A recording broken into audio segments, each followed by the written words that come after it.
Here's the thing about 3D printing safety.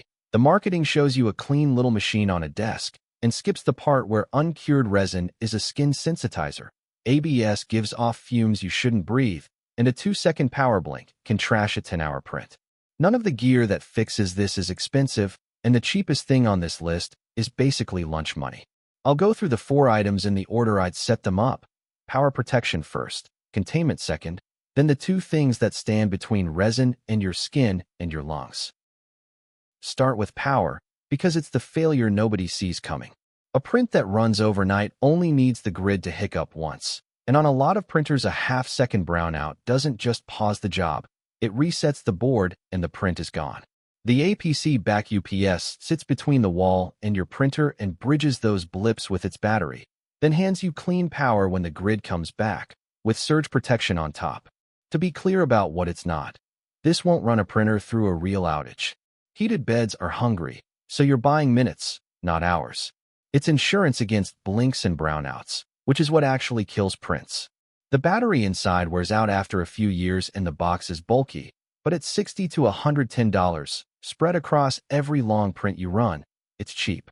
Bonus, it'll carry your router too. Next is containment, and that's the Creality fireproof and dustproof enclosure, usually $60 to $100. People buy enclosures for print quality, and fair enough.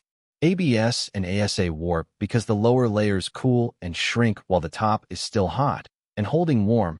Still air around the printer mostly fixes that, along with the drafts that ruin corners. But the reason it's on a safety list is the other stuff. It keeps fumes and dust in one place instead of drifting through the room. It knocks the noise down a bit, and the fire-resistant material buys you a margin if something on the printer ever goes wrong. That's rare, but it's not zero on a machine that holds a hot nozzle for 10 hours unattended. 2 honest notes. Measure your printer before you order, because it has to physically fit inside. And a sealed box of fumes still needs to vent somewhere. So this works with ventilation, not instead of it. Now the resin side, starting with the $10 to $20 item that does the most work. A box of 100 nitrile gloves. Here's what makes uncured resin sneaky. It usually doesn't hurt on contact, so people get casual with it. But it's a sensitizer, which means the damage is cumulative. You can handle it barehanded for months with no problem. Then one day your immune system decides it's done, and after that, even trace contact gives you rashes.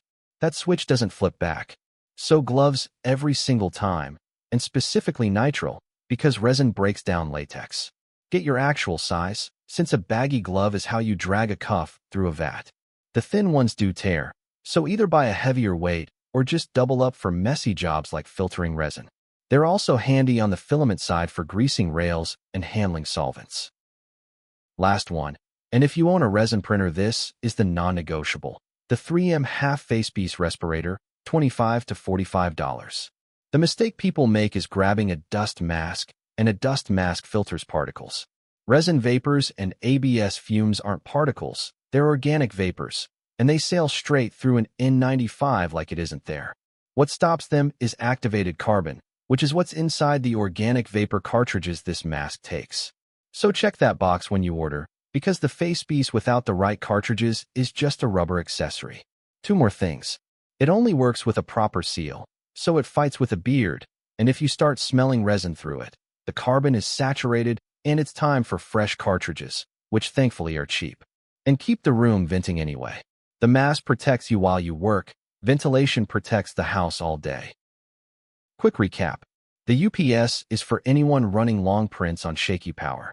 The enclosure is for the ABS and ASA crowd, or anyone who wants fumes and noise boxed in. And if resin touches your workflow at all, the gloves and the respirator aren't optional extras, they're the cost of entry. And together that's somewhere between $35 and $65. One caveat, none of this replaces real ventilation, so crack a window or duct the air out. Links to all 4 are in the description, prices move around, so check current ones there. If this helped, subscribe.